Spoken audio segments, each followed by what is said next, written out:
अच्छा जी, एक्सेल के first lecture में हम सबसे पहले देखेंगे कुछ बेसिक फंक्शंस और फिर एडवांस लेवल की तरफ हम जाएंगे। जब आप एक्सेल की शीट ओपन करते हैं तो आपके पास इस तरह की ब्लैंक वर्कशीट आती है जिसमें कुछ कॉलम्स होते हैं। Columns is denoted by alphabets and rows is denoted in numbers. Rows हमारे पास नंबर्स में होंगी और अल्फ़ाबेट्स कॉलम्स में होंगे। ठीक है ना।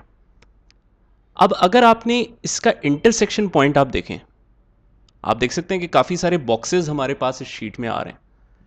इस बॉक्सेस को हम कहते हैं सेल्स।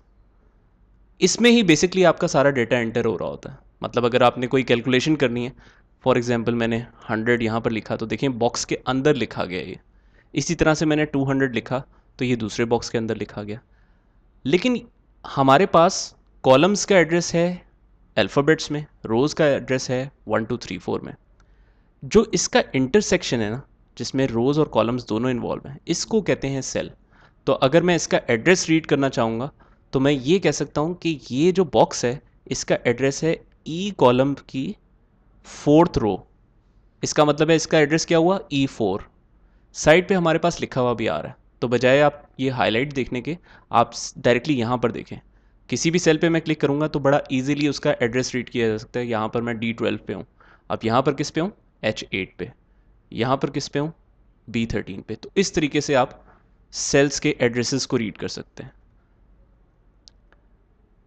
अच्छा, सबसे पहले हमने ये देखना है कि एक्सेल सिर्फ आपने डेटा एंट्री के लिए नहीं यूज़ करना, बल्कि अपने वर्क को ज़्यादा से ज़्यादा एफिशिएंट बनाने के लिए यूज़ करना है। इसका मतलब कि आपको अगर कोई भी टास्क करनी है, कोई भी काम करना है, तो आपको रिपीटेडली वो बार बार ना करना पड़े। एक दफ़ा करें और उसी चीज़ को हमने आगे लेके चलना है। जो हम फार्मूलाज देखेंगे वो भी ऐसे ही हैं, और जो हम डेटा एंट्री करेंगे उसमें भी हम यही कोशिश करेंगे कि हमें रिपीटेडली काम ना करना पड़े, बल्कि बाकी काम ऑटोमेटिकली आगे चलता जाए। इसकी एग्जांपल मैं आपको देता हूँ। फॉर एग्जांपल, मैं कंसेक्टिव नंबर्स की सीरीज जनरेट करना चाहता हूँ।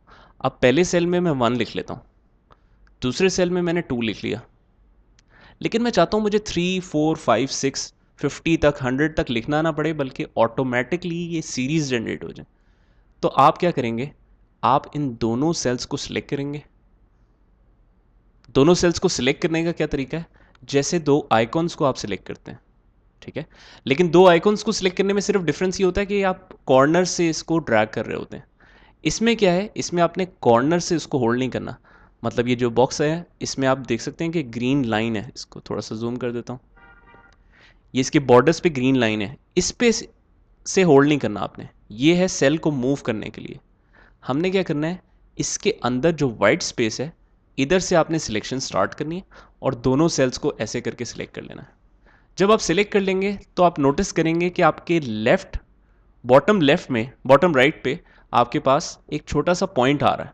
इसको कहते हैं फिल हैंडल। कोई भी काम अगर आपने उठा के नीचे ड्रैग करना है तो ऑब्वियसली उसके लिए हमें एक हैंडल चाहिए, इसको इसको कहते हैं फिल हैंडल। जैसे ही आप इस पे कर्सर लेके आते हैं तो देखिए ये वाइट से ब्लैक हो जाता है। इसका मतलब है कि आपने इसको क्लिक, अपना माउस होल्ड करके लेफ्ट क्लिक को एक दफ़ा आपने प्रेस करके रखना है और उसके बाद नीचे ड्रैग करते जाना है। तो देखिए वो आपको सजेशन भी दे रहा है कि अगर आप क्लिक छोड़ेंगे जैसी, तो ये इतने नंबर्स जनरेट कर देगा, 8 9 10। अब मैं 10 पे छोड़ता हूँ अगर, तो ये सीरीज जनरेट हो गई। ठीक है। ठीक इसी तरीके से ये तो हमने फर्स्ट टाइम के लिए किया, जिसमें हमें मैनुअली सीरीज सिलेक्ट करके बनानी पड़ी। अगर मैं सेकंड टाइम बिलफर्ज में ऑड नंबर्स की सीरीज जनरेट करना चाहता हूँ, ऑड नंबर्स क्या होते हैं कि पहला नंबर है 1, दूसरा नंबर है 3, तो अगला नंबर क्या होना चाहिए, 5। क्योंकि 1 के बाद 2 का गैप है तो 3 आया, 3 के बाद फिर 4 का भी तो गैप होगा और फिर 5 आएगा। तो इसी तरीके से अगर हमने सीरीज जनरेट करनी है तो सेम तरीका, दोनों को सिलेक्ट किया हमने, लेकिन इस बार हम मैनुअली नीचे नहीं लेके जाते बल्कि डबल क्लिक कर देते हैं। अब क्यों मैंने ये बताया कि फर्स्ट टाइम आपको मैनुअली करना पड़ेगा और सेकंड टाइम ऑटोमेटिकली हो जाएगा, क्योंकि टोटल नंबर ऑफ रोज अगर हम देखें ना एक्सेल की, तो वो सिर्फ 10 12 नहीं है, बल्कि कंट्रोल डाउन दबा के आप सबसे नीचे चले जाते हैं तो 10,48,576 रोज हैं आपकी। तो इसका मतलब है कि अगर ये ऑटोमेटिकली ड्रैग होने लगे तो ये तो रुकेगा ही नहीं, ये तो नीचे ही जाता जाएगा। तो फर्स्ट टाइम उसको पता नहीं होता कि कहाँ तक रुकना है, तो आपने मैनुअली उसको पॉइंट दे दिया। लेकिन सेकेंड टाइम जो आप सीरीज जनरेट करेंगे तो वो फर्स्ट डेटा को फॉलो करेगा, जहाँ तक वो ड्रैग हुआ हुआ है उसी पॉइंट तक यहाँ तक ये ड्रैग हो जाएगा। दोबारा से एक दफ़ा प्रैक्टिस करते हैं। अगर 2 और 4 दो नंबर्स मैंने लिखे और सिलेक्ट किया, डबल क्लिक करके ड्रैग करते हैं। अच्छा, लेकिन कभी कभी ऐसा भी होता है कि आपने बहुत सारी इन्वॉइसेस बुक कर दी और उसके सीरियल नंबर्स चल रहे हैं आपके पास। फॉर एग्जांपल 500 इन्वॉइसेस बुक कर दी और 500 से आगे जो अगली 600 तक आपने इन्वॉइसेस बुक की हैं उनकी नंबरिंग नहीं लगाई। मतलब सीरियल नंबर आपका चल रहा था 500 तक, अब 501, 502, 3, 4 आपने ऐसे बनाना है। तो एक तो तरीका ये है कि हम 501 लिखें, दूसरे में 502 लिखें और फिर उनकी सीरीज़ बना दें, ठीक है। लेकिन एक आसान तरीका ये भी है कि मैं डायरेक्टली सिर्फ 501 लिख के ही डबल क्लिक कर सकता हूँ इस हैंडल पे आके। लेकिन इससे तो एक ही सेल का रिजल्ट बाकी सब पे कॉपी हो रहा है। तो इसको सीरीज में कैसे करेंगे?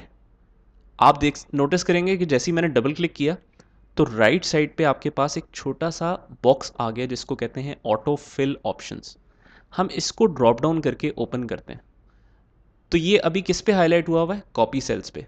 इसका मतलब है पहले सेल के रिजल्ट्स जो पहले सेल में लिखा था वही बाकी सारे सेल्स में कॉपी हो रहा है। हमने इसमें क्या करना है? हम कहते हैं इसमें कर दो फिल सीरीज, मतलब इसमें कंसेक्टिव सीरीज की नंबर्स जनरेट कर दो। तो देखिए 501 के बाद 2, 3, 4 खुद ही उसने सीरीज चला दी। तो ये तो है फिल सीरीज। आप यहाँ तक प्रैक्टिस करें, फिर हम नेक्स्ट लेक्चर की तरफ मूव करते हैं।